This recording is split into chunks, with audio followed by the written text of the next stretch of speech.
frente. Só recapitulando, então, a, a história de Paulo, né? Paulo ele fez na segunda viagem missionária. A primeira viagem missionária dele foi curta, ele entrou um pouquinho ali na Ásia e já voltou. Mas na segunda missionária ele foi um pouco mais ousado, né? Então aí você vê essa seta vermelha vindo da direita aí, indo até Troade. Então, quando ele estava ali perto de Tiatira, de Mísia aí, ele queria ir pro norte, depois queria para o sul. O Espírito Santo, o Júlio falou a respeito disso, de Filipos, né? O Espírito Santo impediu ele, e daí Paulo teve um sonho à noite, e aí concluiu que o Espírito Santo estava direcionando ele então para Filipe. Aí tem toda a história lá de Filipe, e depois de Filipe saiu assim tranquilo, recebeu algumas pancadarias lá em Filipos, mas daí ele saiu tranquilo e foi para Tessalônica. Só interrompendo aqui, né? Daqui 10 minutos então vai interromper, aí vocês entram de novo, tá bom? Então aí Paulo, ele chegou em Filipos, teve várias histórias em Filipos, aí ele foi para Tessalônica. E era uma cidade importante do Império Romano, mas ele levou uma surra lá e mandaram ele embora. Aí ele foi para Bereia, e chegou em Bereia, aqueles judeus de Bereia foram muito jóia com Paulo. Então, tudo aquilo que Paulo fazia, eles não rejeitaram assim rapidamente. Eles queriam conferir nas escrituras se era tudo certo. Mas aí o pessoal de Tessalônica, que estava bravo com Paulo, foram para Bereia e perseguiram Paulo. Então, Paulo desceu ali, então, pelo mar, né? Desceu, olha o caminhozinho que ele faz ali. Aí ele desce e vai lá em Atenas. E quando Paulo sai de Tessalônica, ele deixa Timóteo em Tessalônica. E ele vai, então, para Atenas. Quando ele chega a Atenas, depois de um tempo, Timóteo alcança ele. E aí Paulo está preocupado, tanto com Timóteo, com a igreja, como é que eles estavam e tal. E aí, então, Timóteo dá um relatório de como eles estavam, que pessoas difamavam ele, tá? Tudo um relatóriozinho lá que a gente vai ver daqui a pouco. Então, Paulo envia Timóteo de volta. Aí, quando... Deixa eu ver aqui. Aí, quando Paulo ele fica um pouco em Atenas, ele não gosta de ficar lá por causa da idolatria de lá. Ele vai então para Corinto. Corinto era totalmente diferente de Atenas, cidade muito grande.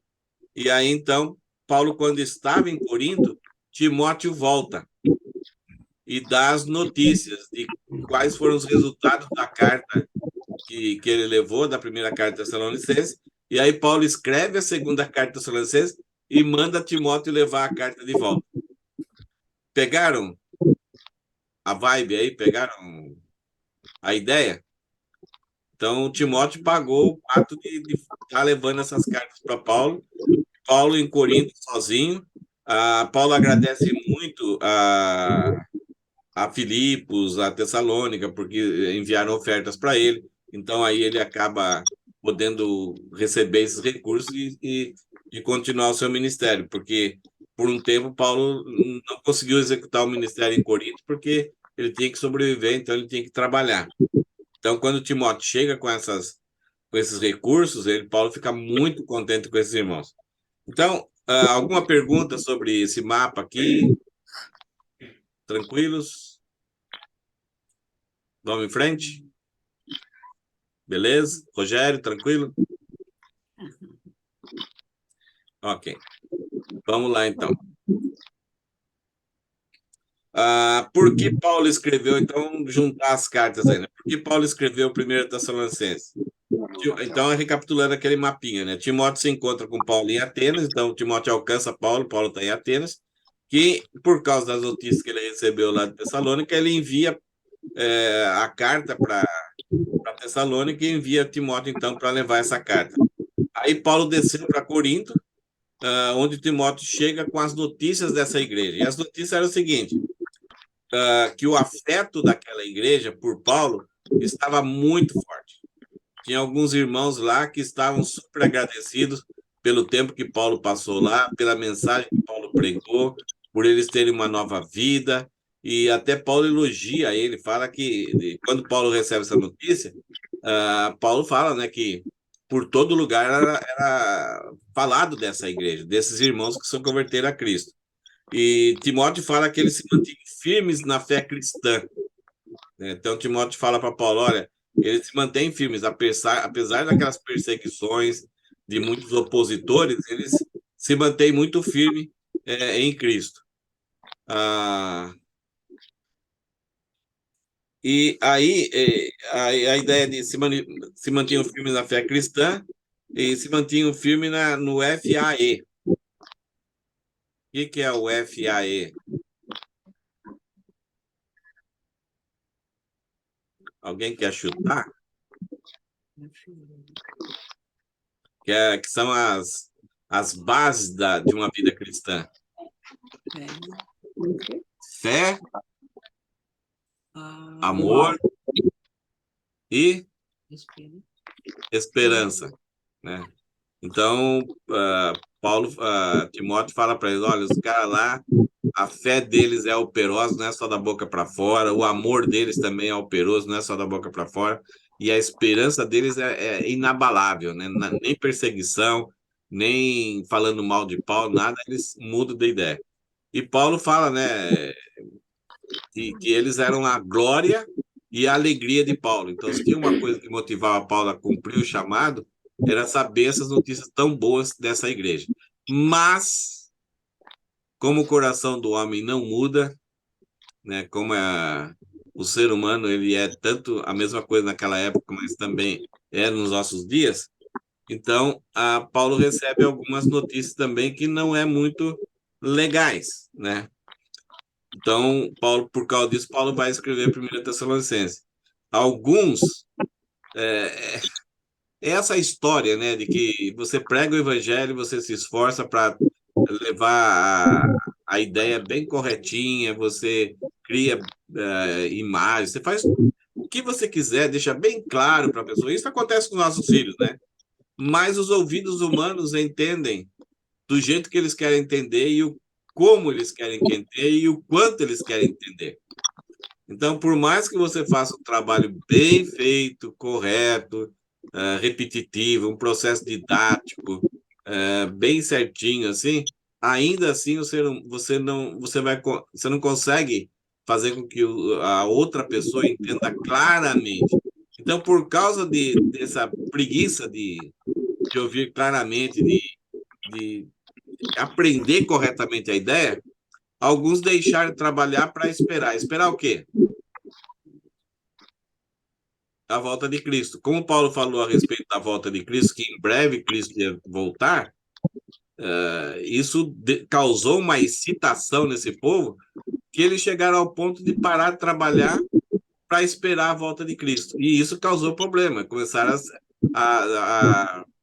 assim, a trazer distúrbios, né? Assim, atrapalhar a vida de outros crentes até porque queriam comer e aí estavam se envolvendo na vida das outras pessoas. Aí, outra preocupação, porque Paulo escreve 1 Tessalonicenses, é que, como Paulo pregou de um jeito assim, que Cristo ia voltar amanhã, e está tão breve a volta de Cristo, não precisava acontecer nada, eles começaram a ficar preocupados porque algumas pessoas cristãs, bem, que tinha toda a evidência que criam em Cristo, acabaram morrendo. E Cristo não tinha voltado.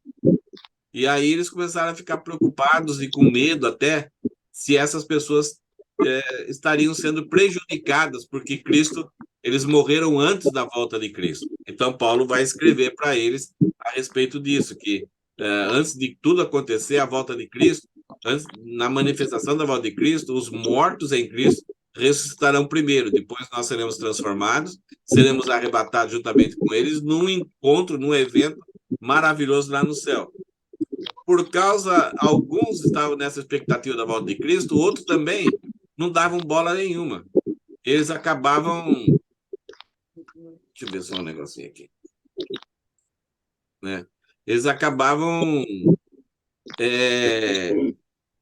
desprezando as autoridades, desprezando o ensino de Paulo, achando que não tinha nada a ver, que Paulo era um iludido, não era tudo isso que ele estava falando. E por causa disso, todo o desprezo das Escrituras ela vai trazendo aquela ideia da pessoa não viver ordenadamente, chegando ao ponto até de viver uma vida com imoralidade. Então, aquelas pessoas que eram cristãos, tinham ouvido Paulo, daqui a pouco estavam desprezando o ensino de Paulo e chegando a viver uma vida desordenadamente e com imoralidade. Um grupo difamava Paulo, dizia que ele não era nada, não tinha essa autoridade toda, e até havia divisões na igreja. Bom, aí alguns também difamavam Paulo. Eles estavam dizendo que Paulo era um iludido, só queria ganhar dinheiro, só estava pregando uma mensagem que não valia nada, né?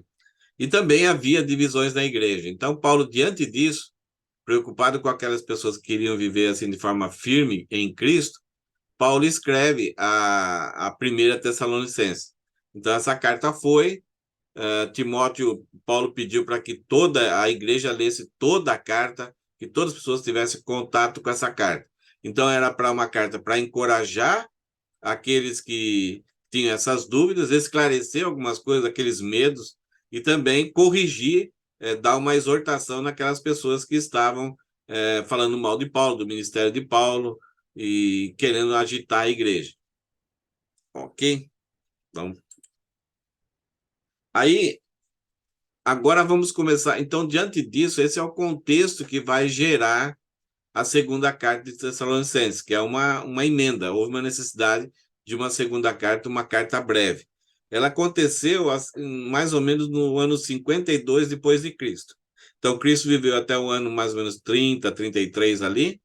E então, 20 anos depois que do ministério de Paulo, do ministério dos apóstolos, muita coisa já tinha acontecido. Então, aí vai acontecer essa carta. Paulo ele não fica centralizado numa cidade distribuindo cartas, mas essas cartas acontecem por causa dessas necessidades. Em alguns lugares, ele gostaria até de estar presente naquela igreja para explicar de viva voz, dar as orientações assim pessoais, né? Mas a pregação do evangelho, Paulo sempre preferiu fazer de viva voz, presencialmente, né? Mas tinha situações que não dava. E ele sempre preferia entre voltar num lugar aonde ele já tinha ouvido falar o evangelho e uma oportunidade para ele pregar num lugar aonde ninguém tinha ouvido falar do evangelho, Paulo então preferia ir para esse lugar. Mas aqui ele não podia voltar. Timóteo, Silas, ali, Silvano, tinha até acesso a chegar de volta na igreja, mas se Paulo voltasse lá, era surra na certa e corria risco de vida, né? E também ele estava com outros ministérios, com outras propostas de ministérios ali também. Então, por que que essa carta, qual era o propósito dessa segunda carta? Então, nós vamos repetir algumas vezes, assim, ampliar um pouco os pensamentos. Segundo Tessalonicenses, o propósito dela é que ela foi escrita primeiro, para encorajar os tessalonicenses em meio à perseguição e confusão escatológica. Apesar de Paulo ter tentado resolver aquela questão de que os mortos serão glorificados, então eles não sofrerão nenhum prejuízo, ainda assim as pessoas tinham uma confusão teológica. Paulo ficou 4 semanas lá, 3 sábados, né? Mas isso gerou o primeiro problema lá de que os crentes em Cristo que morreram, o que vai acontecer com eles. Aí Paulo escreve a carta, mas mesmo assim eles estavam agora com uma dúvida por causa, alguns problemas, por causa até do que Paulo tinha escrito, né? A gente vai ver daqui a pouco. Então ela foi escrita para encorajar os tessalonicenses em meio à perseguição e confusão escatológica. Escatológica é assuntos do que vai acontecer no futuro na questão da humanidade com Deus. Então, Paulo visava esclarecer os precedentes do dia do Senhor e as responsabilidades do crente até Cristo se manifestar. O que é? Paulo, então, procura esclarecer o que vai acontecer antes do dia do Senhor, que tem que acontecer. Então, ele vai distinguir entre arrebatamento e dia do Senhor, qual o propósito. Ele já falou na primeira carta sobre esse dia do Senhor, que é um dia terrível, de angústia, é o castigo de Deus, é a fúria de Deus derramada sobre a humanidade. Nós seremos arrebatados, os mortos serão glorificados antes, teremos o um encontro com o céu, no céu com Jesus, e aí acontecerá o dia do Senhor. Isso, quando estiverem dizendo assim, paz e segurança, sobrevirá repentina destruição. Isto é, nós seremos removidos enquanto aí Deus começa a trabalhar com Israel e derrama a sua ira sobre a humanidade.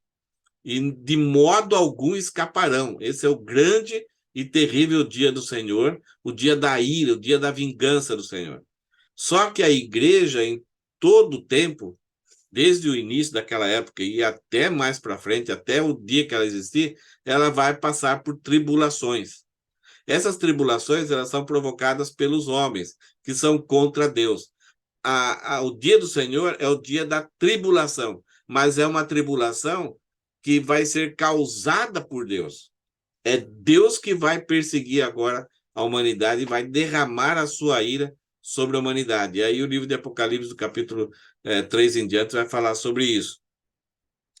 Mas, enquanto a gente está vivendo aqui, vivendo tribulações, vivendo perseguições, sendo mortos, sendo rejeitados, e vivendo nesse mundo, nós não podemos deixar de trabalhar, de viver uma vida normal. Então, quais as responsabilidades nossas enquanto aguardamos a vinda de Cristo para a igreja, que é o arrebatamento? Então, como nós devemos agir assim?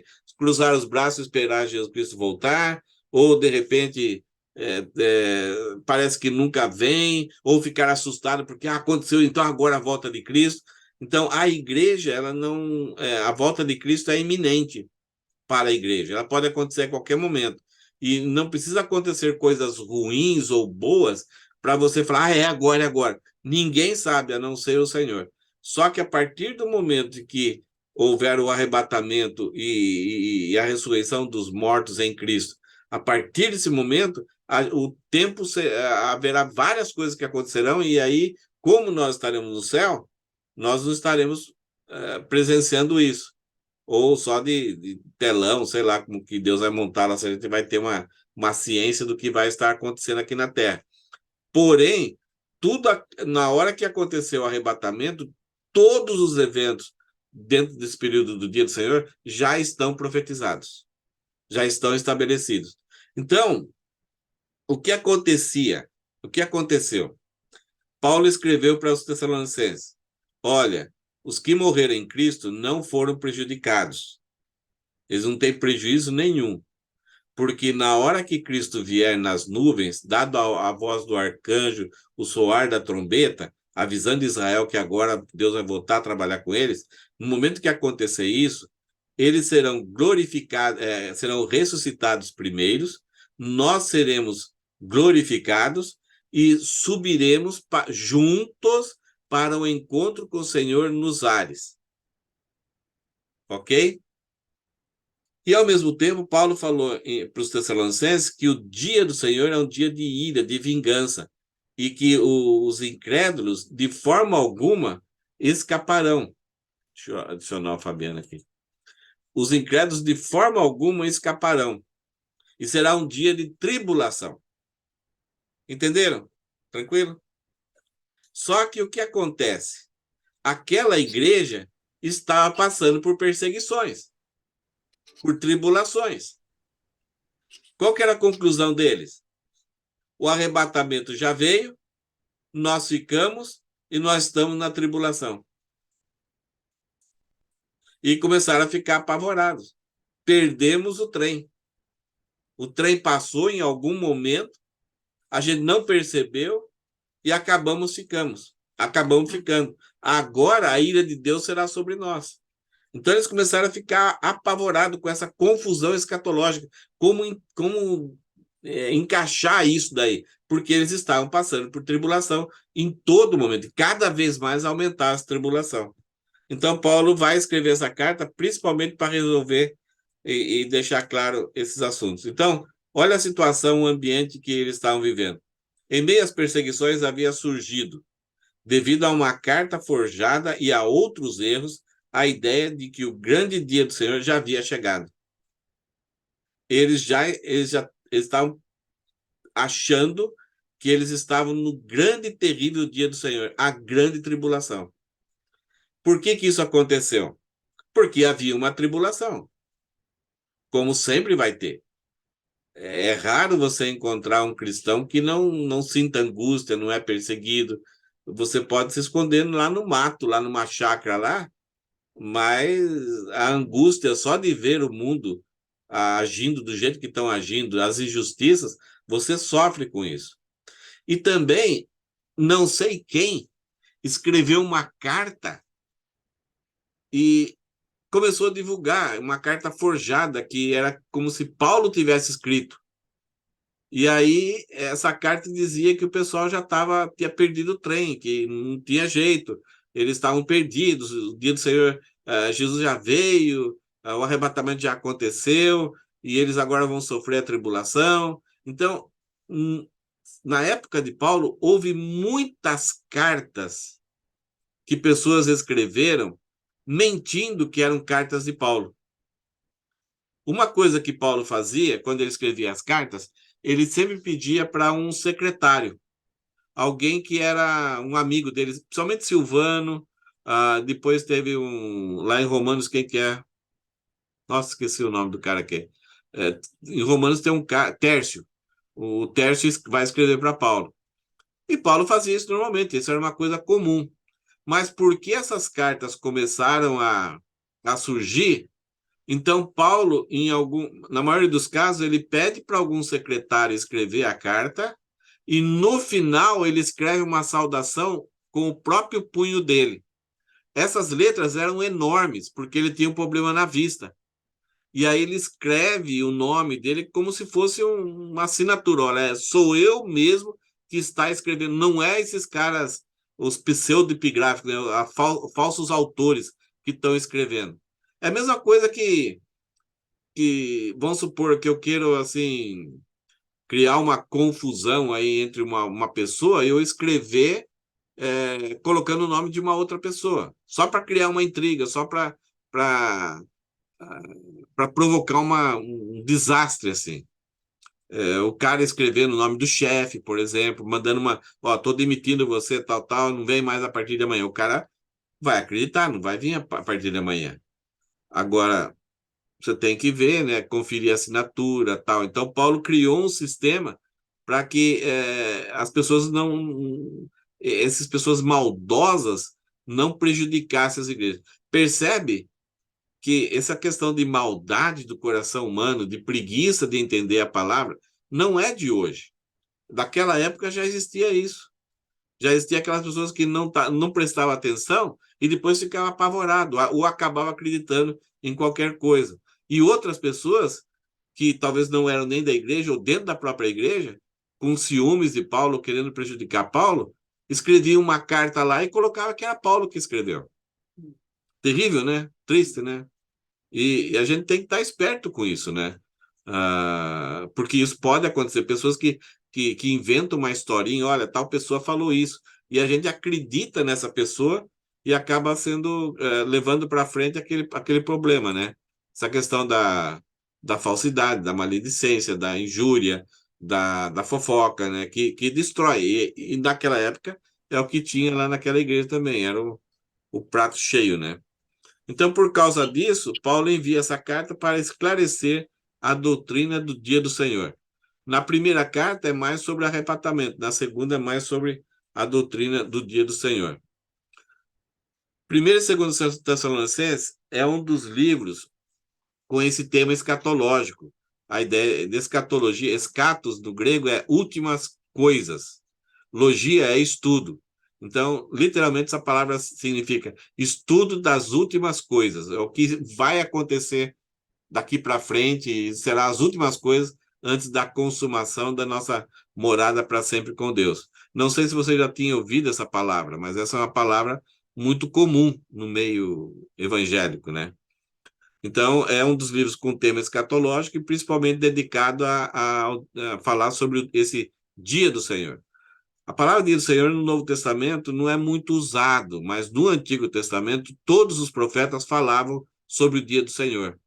Falavam que os profetas eles anunciavam que Deus ia sempre disciplinar a nação de Israel, ia trazer uma nação para disciplinar, mas Deus um dia libertaria a nação de Israel e destruiria, puniria os inimigos que causaram sofrimento. Então, o dia do Senhor para a nação de Israel é um dia de condenação e consolação. Deus vai condenar a humanidade, os inimigos do povo dele, e também vai libertar, consolar o povo. Então, Deus vai restaurar. Então, o dia do Senhor é o tempo em que Deus restaura Israel. Ele salva Israel. E, ao mesmo tempo, ele julga, derrama a sua ira sobre toda a humanidade rebelde que luta ainda contra os povos de Deus. Então, essa carta aí, ela revela a importância do trabalho do crente até a volta de Cristo. Então, a nossa tarefa é viver uma vida normal, trabalhar diligentemente, dando testemunho de que a gente é um bom cidadão e, ao mesmo tempo, trabalhar diligentemente para o Senhor, né? Para cumprir a obra de Deus, que é anunciar as boas-vindas, as boas novas da salvação. É interessante que o livro de João, ele fala ele tem 7 vezes que Jesus Cristo fala eu sou alguma coisa, 7 vezes demônios falam ou pessoas falam que Jesus Cristo é, e 7 vezes João vai relatar algum milagre de Jesus. Acho que vocês se lembram mais ou menos assim algumas vezes que Jesus falou que o que ele é. Ele fala assim: eu sou o pão da vida, eu sou a água da vida, eu sou a luz do mundo, eu sou a ressurreição e a vida. Então, Jesus Cristo fala 7 vezes. Só uma vez Jesus Cristo usou alguma coisa que ele é e, ao mesmo tempo, ele falou que nós somos. Vocês se lembram? Eu sou. Ele nunca falou assim, eu sou o pão da vida, mas ele nunca falou, vós sois o pão da vida. Ele falou assim, eu sou a ressurreição e a vida, mas ele nunca falou, vocês são a ressurreição e a vida. Mas ele falou uma coisa, eu sou, e ele falou, vocês são. É a mesma coisa. Você lembra? É que tá tudo mudo, né? Mas eu sou... Oi? Quem? Eu não... Bem, bom, depois a gente comenta. Eu sou a luz do mundo. E vocês são a luz do mundo. É o único atributo de Jesus que ele fala que ele é e nós somos. Então, enquanto Jesus Cristo nos vem, nós somos a luz do mundo. Agora, o sol tem luz. E essa luz é por causa dele mesmo. A lua tem luz. Mas a luz da lua é dela.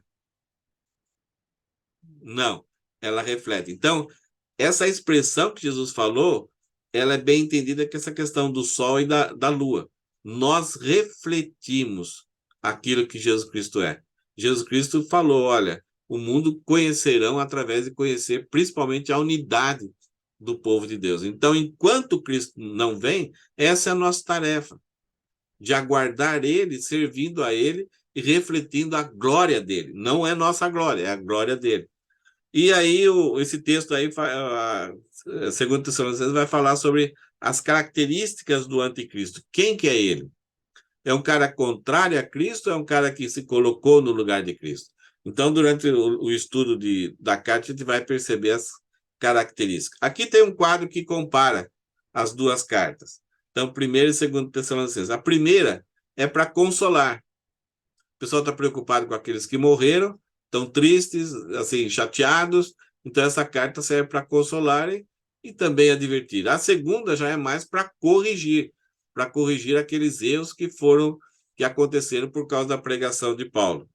A primeira e a segunda carta falam sobre essa segunda, a parousia, a segunda vinda de Cristo, que ela é a segunda vinda de Cristo, mas ela tem eventos. Então tem o arrebatamento, 3 anos e meio de paz, 3 anos e meio de perseguição, a ira de Deus sobre toda a terra. Aí, enquanto isso, acontece o tribunal de Cristo, acontece as bodas do Cordeiro. Depois da segunda vinda de Cristo, ele assentado no cavalo branco, com a igreja aqui para destruir o falso profeta, o anticristo e a besta. Então, é a segunda vinda, mas é cheia de eventos. né? Então, o evento da primeira Tessalonicense é diferente dos eventos da segunda Tessalonicense. A primeira, esse primeiro evento da segunda vinda, que é o arrebatamento, Paulo vai falar que a qualquer momento ele virá como ladrão. Então, até quando disserem assim, ó, tá tranquilo, agora chegamos aonde está uma delícia viver aqui no mundo. Então, todo mundo é tolerante, não tem mais guerra, então tá tudo tranquilo. Então, nesse momento, porque vai pegar as pessoas de surpresa, quando as pessoas estão relaxadas. Acho que já atingiram, agora ninguém está atormentando eles. Isso até dentro do meio cristão, das religiões. As religiões vão achar um meio de dar paz para o homem ficar tranquilo, não preocupado mais, de que alguma hora pode acontecer alguma coisa terrível. Então, esse momento de paz, e nesse momento de paz que o ladrão ele fica vigiando, que ele pega de surpresa, né? Pega você desprevenido.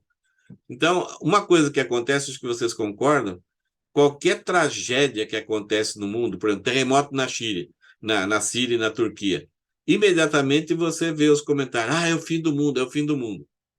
Né? Tal pessoa foi eleita num país aí, é o fim do mundo, é o fim do mundo. Então, a gente tem um comichão de que qualquer tragédia ela é pré-volta de Cristo. Então, ela tem que acontecer, ou se, isso aí é uma profecia que, olha, está escrito, então é a volta de Cristo. E, principalmente no século passado e nesses 22 anos, já aconteceu tanta coisa que pessoas até marcaram a volta de Cristo. Mas o que Paulo deixa claro e que os evangelhos deixam claro é que a humanidade vai caminhar numa certa estrutura e não é que está demorando, a qualquer hora pode acontecer. Então não precisa acontecer nada, não tem nenhum cumprimento, não precisa esperar nada acontecer para que o arrebatamento, a ressurreição dos mortos, a segunda vida de Cristo dos ares, ela vai pegar a humanidade de surpresa. Porque a humanidade ela está sossegada, ela está caminhando de um jeito que ela está rejeitando a Cristo e está tendo sucesso nisso. Então, obrigando todas as pessoas a seguir um padrão moral que é totalmente contrário a Cristo e estão tendo sucesso nisso. E eles estão anulando até, impedindo a atuação de qualquer princípio espiritual. Então, quando tiver até tudo bem, já a qualquer hora Cristo pode voltar, por causa do estado que as pessoas estão. Já o dia do Senhor, é, ele acontece depois de acontecer algumas coisas. Por exemplo, houve o arrebatamento, pronto, o dia do Senhor vai. Então, ao mesmo tempo que nós seremos livrados daqui, nesse momento é como se essas pessoas, quem ficou, não tem como escapar. Então, o arrebatamento ele inaugura o dia do Senhor e as pessoas não têm mais como escapar desse dia. Eles vão ter que enfrentar. E aí, em Apocalipse, vai mostrar de uma forma tão vívida esse momento da grande tribulação, que vai chegar um ponto em que as pessoas, eu não sei o que o texto quer dizer com isso, mas que as pessoas vão procurar a morte e não vão achar. A morte é alguma coisa muito fácil de acontecer. Você tem um monte de opções para dar um fim na sua vida. Mas o que significa isso, você procurar a morte e a morte fugir de você? Então é uma forma assim hipotética, né, de uma hipérbole, mostrando a dificuldade que vai ser na hora que depois do arrebatamento inaugurando. Então ninguém escapa, é de surpresa. Então o segundo Tessalonicenses vai falar disso, vai mostrar o que vai acontecer. Então se essas coisas vão acontecer, então abriu-se a cortina, você está dentro abriu-se a porta e aí começa o dia do Senhor, e se essas coisas vão acontecer literalmente, e uma coisa após a outra, o que Paulo está falando? Gente, o dia do Senhor vai acontecer isso, isso, isso. É tribulação? É. Mas vocês estão falando que essa tribulação que a gente está passando é o dia do Senhor? Não, não é, porque essas coisas que vão acontecer no dia do Senhor não estão acontecendo. Nossa, eu fui confuso agora, né? Entenderam? Explica mesmo. Tranquilos? Entenderam? Qual que era a cabeça dos Tessalonicenses? Nós estamos no dia do Senhor. O arrebatamento aconteceu e porque estamos sofrendo perseguições, estamos dentro do dia do Senhor. Aí Paulo vai falar para eles: não, o dia do Senhor não aconteceu ainda, permaneçam aguardando. Porque o dia do Senhor, quando iniciar, vai acontecer todas essas coisas. Vocês estão passando uma tribulação que vem do mundo para com vocês, mas o dia do Senhor é uma tribulação que vem de Deus para a humanidade. E é algo que nunca aconteceu igual. Já ao longo da história da humanidade, sempre teve tragédias, mas igual a que vai acontecer, uma paulada atrás da outra, igual que vai acontecer no dia do Senhor, da grande tribulação, não vai acontecer. Então, vocês estão achando que estão no dia do Senhor, mas cadê o anticristo? Cadê o falso profeta? Cadê as duas testemunhas? Então, o livro de Apocalipse vai ajudar a entender, né? Então, a primeira Tessalonicenses vai falar que o arrebatamento é iminente, pode acontecer a qualquer hora, é como ladrão. O dia do Senhor vai ter sinais, então se você ficar, a pessoa vai saber certinho tudo que vai estar acontecendo. E uma coisa aqui, só para a gente ter uma ideia, né? Primeiro Tessalonicenses vai falar da remoção. Remoção não é tornar você moço de novo, tá? Remoção é retirada. Então, é retirada dos salvos da terra para a ira de Deus ser derramada sobre os incrédulos e sobre os perseguidores de Israel. Mas Israel vai estar aqui e ela vai ser perseguida até o ponto de estar pronto para ser destruída, e aí Cristo vem e salva eles, e eles creem em Cristo, e a salvação é nacional. O final da tribulação, ela tira os ímpios da terra. Deus remove os ímpios da terra. E aí só entrará no milênio só aqueles que são crentes. Então é uma distinção assim entre 1 Tessalonicenses e 2 Tessalonicenses. Olha um detalhe aqui. Sobre a segunda vinda de Cristo.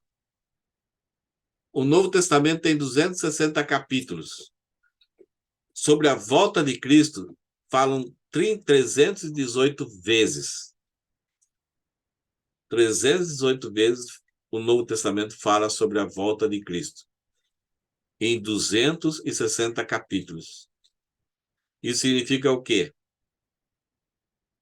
Que um dos assuntos principais no Novo Testamento, na Bíblia, é a volta de Cristo. O que significa a volta de Cristo? É um retorno para se encontrar com aqueles que são salvos e um retorno para a vingança. Porque ele mesmo deu a sua vida para a salvação do homem, e o homem rejeitou e rejeita aqueles que são salvos e persegue aqueles que são salvos. O homem rejeita Cristo. Então, a segunda vinda é o dia da vingança do leão. E a interferência de Deus na trajetória da humanidade, e Deus estabelecendo um reino teocrático, ele governando sobre toda a humanidade. É isso que a humanidade não quer de jeito nenhum, que Deus um dia governe. Então, se eles não querem e Deus vai governar, Deus retira aqueles que não querem. E Deus faz a vontade deles, deixando eles isolados de Deus, porque a humanidade não quer Deus, Deus também não pode aceitar, por causa da sua natureza santa, quem não foi justificado em Cristo. Então, é um assunto, a segunda volta de Cristo, a escatologia, é um assunto muito citado, muito usado, muito pregado no Novo Testamento. Daqui a pouco, faltam 9 minutos, vamos lá. Aí, só para dar uma introdução sobre os 2 primeiros versículos que Paulo vai introduzir essa carta. Capítulo 1, né, versículo de 1 a 2, está errado lá 1 a 3, né, é 1 a 2 só. Então, Paulo começa assim: Paulo, Silvano, ou chamado também de Silas, e Timóteo. Então, ele está se dirigindo à igreja dos Tessalonicenses, que está em Deus, nosso Pai, e no Senhor Jesus Cristo. Então, tanto Paulo, Silvano e Timóteo e a igreja dos Tessalonicenses estão em Deus. Então, Paulo dá uma ideia com esse termo de que tanto Paulo, Silvano e Timóteo e a igreja dos Tessalonicenses, estando em Deus, estão protegidos, principalmente protegidos do próprio Deus.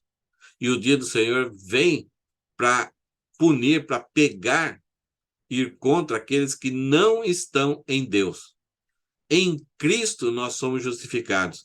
Então nós não temos méritos nenhum. A igreja dos Tessalonicenses não tem mérito, não tem garantia nenhuma por si própria de sobreviver ou de estar isenta da tribulação, mas pelo fato de estar em Cristo, aquela ira agora será o próprio Cristo que jogará contra aqueles que não creram nele.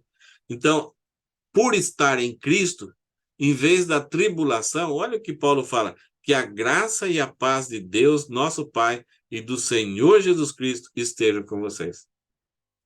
Então ele mostra aqui a diferença, que não é mérito nosso, mas que é por causa da graça, isto é, algo que Deus deu sem a gente merecer, e uma paz que Deus criou, isto é, não existe mais inimizade entre os homens, aqueles que creem, com o próprio Deus. Então, se não existe inimizade, Deus não permitirá que aquela ira dele caia sobre nós, aqueles que creem. Porque Jesus Cristo recebeu em nosso lugar essa ira. A ira de Deus caiu em Jesus Cristo. Quando o homem aceita o sacrifício de Jesus, então ele está dentro de Deus e ele não recebe mais aquela ira. Quando o homem rejeita, não quer crer em Cristo, ele está fora de Cristo. Então essa ira cairá e ele estará debaixo dessa ira e será uma condenação que começa com muito sofrimento e condenação eterna. Uma coisa legal aqui que a gente vê no versículo 1 é que Paulo era o apóstolo, né? Ele era o comissionado de Deus para levar essa mensagem de boas novas para as pessoas escaparem da ira de Deus. Mas ele coloca Silvano e Timóteo. A beleza aqui é que Silvano era um cooperador, Timóteo ainda era jovem, mas Paulo não se coloca como centro. E o ministério nunca é desenvolvido sozinho, sempre é com outras pessoas. Então, é muito gostoso quando a gente vê uma igreja, né, ela não dependente de uma pessoa, mas pessoas ajudando, suportando, auxiliando e promovendo, né? No caso da igreja de Tessalonicenses, tinha algumas pessoas que eram contra o ministério de Paulo. E Paulo fala assim: não, vocês não estão sendo contra mim, vocês estão sendo contra Silvano, vocês estão sendo contra Timóteo. E o maior problema é que nós estamos em Deus. Então, se vocês estão contra, vocês estão sendo contra Deus. Então, a Bíblia não incentiva nenhum líder a ser aquele está num pedestal, recebendo todo o crédito, todo o louvor e isento de qualquer problema. Não, a Bíblia sempre coloca que uma igreja ou um ministério, ele é sempre, ele tem um colegiado, é sempre pessoas juntas trabalhando e carregando as cargas. Nós temos, a gente quando lê as cartas de Paulo que ele escreveu, a história do livro de Atos, a gente sabe, você desconfia demais a quantidade de pessoas anônimas que estavam ali ajudando, auxiliando, cooperando, suportando, no sentido assim, de dar todo o suporte para que o ministério de Deus, né, aquela graça que Deus concedeu a Paulo pudesse acontecer, né? E é o desejo de Paulo aqui, né? Gente,